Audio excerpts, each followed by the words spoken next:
Hey guys, this is Press Any Button, and here we are for the second season of our Run and Gun series. This will also be the final season. Now, let's get straight to it. What you're seeing on screen is not what you're probably familiar with or what you're expecting to see as you click on this video, but rest assured you are on the right video. And to be honest, this character is probably in the thumbnail, so you've resolved those issues in your mind already. The reason why we have this character on screen is because I realized I was kind of avoiding things that I found tricky.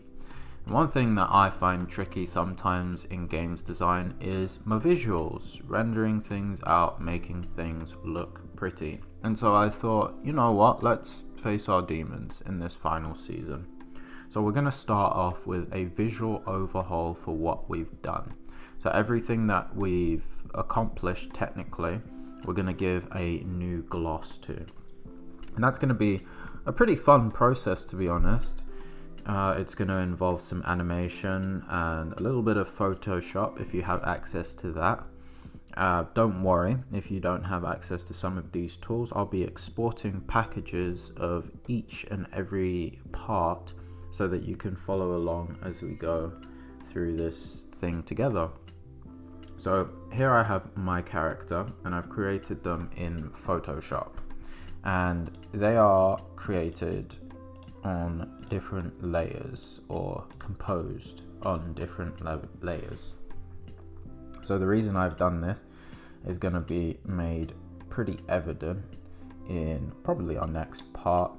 But when you create a character that you're going to move around and work with and animate, it's a very good practice to have everything on separate layers so that you can manipulate these individual parts of the body independent of whatever other part it might be or might seem to be connected to. So because my legs are on different layers, I can manipulate them independently when it comes to animating my thing. So a little thing that I'd like to recommend also is that you take a look at the Lost Crypt project, because we're going to be working with a lot of tools that sort of are used in that example. So if you want, you can download that from the Unity website. I'll see if I can leave a link in the description below. But yeah, that'll give you an idea of what we're sort of aiming for in terms of our visuals. So I'm going to get out of boring Photoshop and explain to you how we're going to connect Photoshop with our game. So here is our new scene. I actually made a new project just because I had to shuffle around some files and things weren't quite working as I needed them to. So we'll just duplicate what we've done from a previous project and throw it into here. But this is our new project. As you can see, I've already started on some animations, and you can see down here I actually have my character. Now what I've used is Unity's PSD importer. Now the PSD importer, I do believe, comes with some versions of Unity 2019 and all of the versions later than that. So a good thing would be to get the latest version of Unity installed so that you can work in this way.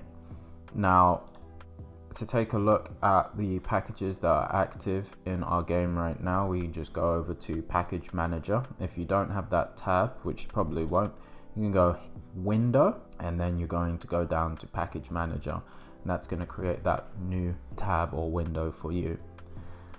In the Package Manager, the most important one that we'll want for now is the PSD importer. This is going to allow us to export our PSB files into our Unity projects just as this. And look at that, our character down there, they're imported in nicely. There's no issues there. They're not all fragmented or in pieces. We can definitely work with that. Another package that you want to install, if you have not already, is going to be the 2D animation package.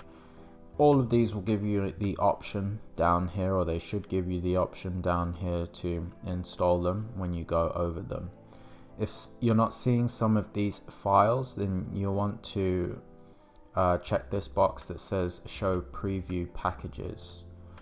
That's relevant for our 2D IK, so inverse kinematics. That's going to help us with the movement of certain limbs and sort of our hair braid that we have on our character here. That's also going to be something that you'll want to add to this project, so just make sure that you have advanced show preview packages set to checked, and then you'll be able to see these packages. So those are the most important packages that we're dealing with at this time. So the PSD importer, the 2D animation, and the inverse kinematics 2D. I did say that the wrong way around. When you've created your character, obviously you've saved this as you've been making it. You'll need to save it again, and we all know how to save our stuff. You go File, Save As, save on your computer, and then save it in the assets folder for your current game project.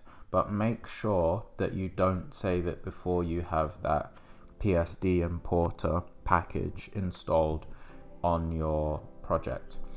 I say this because I've just had experience with it not working very well after I've attempted to import a PSB without actually having the importer in Unity. Now, this is all gonna be a little confusing with me saying PSB and PSD, but export it, save this as a PSB file, large document format PSB. That's the way that you get this piece of art into your Unity project. And you hit save once it's in your assets, and you're good to go. And that would be it for today. That has been another Press Any Button a little bit. We're gonna continue figuring out how we can add a bone structure to our character, because if you've seen some of the 3D animation we've done on the channel, and if you've given it a go, it's gonna all come back to you in these next few parts. But yep, that's me signing out. So until next time, press on and keep creating.